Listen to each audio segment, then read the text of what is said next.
suis André Leclerc, l'auteur du tout nouveau livre paru aux éditions Isabelle Quentin intitulé L'astrologie védique, destin et libre arbitre que voici. Et en tant qu'auteur, je me suis interrogée à savoir qu'est-ce qu'un lecteur potentiel qui n'a absolument aucune espèce d'idée au sujet de l'astrologie, qu'est-ce qu'il pourrait se demander, quelles questions pourrait-il se poser à ce sujet pour s'informer, se donner le goût de lire un tel livre. Donc, premièrement, quel est le but de la chose? Alors, il y a plusieurs buts, effectivement, à ce livre. Premièrement, je voulais offrir une introduction à l'astrologie védique en exposant les grands principes de base. Ensuite, je voulais montrer comment cette astrologie peut s'appliquer vraiment dans la vie de chacun. Et je voulais présenter le tout de façon le plus simple possible, en espérant que les gens développeront un goût à ce sujet très vaste qui a plusieurs utilisations. Mon expérience personnelle dans la pratique d'un mode de vie plus védique depuis 25 ans m'a vraiment amené à faire ce livre. Et de plus, l'astrologie védique m'a beaucoup aidé dans le passé à découvrir des potentiels que je ne savais pas avoir. Et ça, c'est le cas de beaucoup de gens. Et cette nouvelle perspective qu'elle m'a donnée de moi-même m'a encouragée à développer ses potentiels. Alors j'espère que ainsi l'astrologie peut aider beaucoup de gens aussi à se découvrir eux-mêmes. Et j'ai fait le livre de façon à ce que le lecteur puisse rapidement découvrir des choses pratiques sur lui-même. Alors, la promesse de mon livre, ou en fait ce qu'on peut s'attendre à retirer de notre lecture de ce tout nouveau livre, premièrement, c'est qu'il devrait aider tout le monde à découvrir des côtés ignorés d'eux-mêmes. Et de plus, c'est un livre qui a vraiment été construit pour amener le lecteur à ses découvertes sur lui-même, étape par étape. Il donne un aperçu que l'astrologie védique est très différente d'un horoscope ou d'un truc plus général. Ce qui nous amène à la question à savoir, est-ce que l'astrologie védique est vraiment beaucoup plus précise qu'un horoscope? Et bien sûr qu'elle est beaucoup plus précise. Elle fonctionne à son meilleur avec une heure de naissance exacte. L'horoscope va être le même pour toutes les personnes qui sont nées dans le même mois, tandis qu'en astrologie védique, un 15 minutes de différence à l'heure de naissance peut changer beaucoup des données du thème principal. Et en fait, dernièrement, j'avais le thème de Justin Trudeau et j'essayais de vérifier que l'heure de naissance que j'ai était bien. Et en reculant son heure de naissance d'une simple minute, il y avait toute une série de thèmes dérivés du thème principal dans lesquels tout plein de changements s'effectuaient qui changeaient vraiment beaucoup les résultats finaux de l'analyse.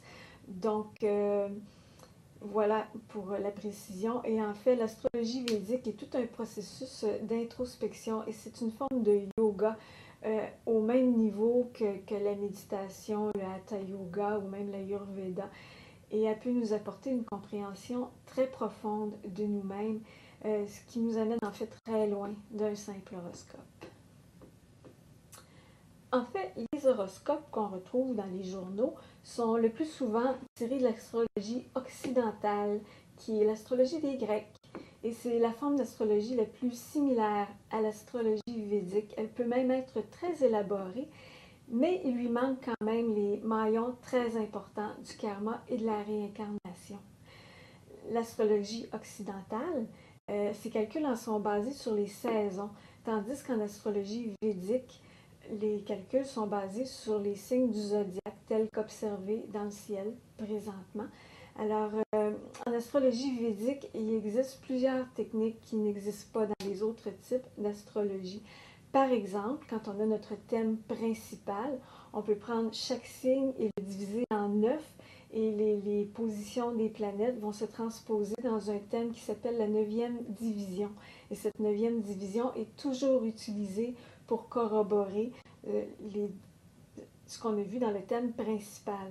Donc, par exemple, dans le cas d'O.J. Simpson, même si son thème principal montre définitivement des grandes difficultés, dans la 9e division, ce qui lui est promis, c'est de la richesse et de la chance. Alors, ça fait toute la différence.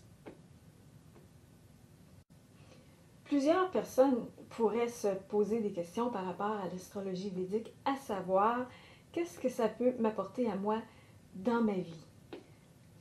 En réponse, à la base, premièrement, l'astrologie védique peut nous apporter une bonne aperçu de notre météo personnelle grâce à sa force de prédiction qui utilise plusieurs outils tels que les systèmes de périodes planétaires, il y en a plusieurs, les constellations d'étoiles, les différentes divisions qu'elle fait du thème principal qui nous donnent des données qui viennent corroborer ou raffiner ce qu'on a déjà observé.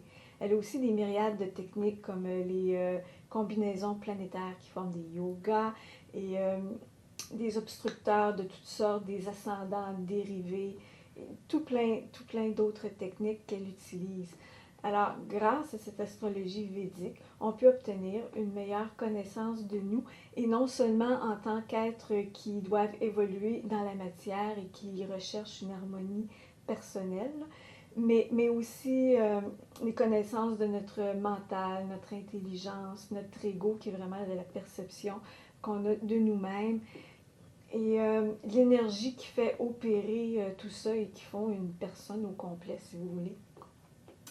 L'astrologie védique nous propose aussi des antidotes, ce qui la rend très différente d'un horoscope, parce qu'elle est basée sur la compréhension de la loi du karma, donc elle offre des moyens pour le contrecarrer. Et ces moyens-là, ça nous aide à mieux façonner notre destinée et à augmenter notre libre arbitre. Nous vous proposons sur le web un cours gratuit sur les antidotes pour vous aider à en tirer un bénéfice maximal et on vous offre bien sûr les plus efficaces de ces antidotes tels qui ont été expliqués par les sages de l'Inde. Donc, c'est une invitation.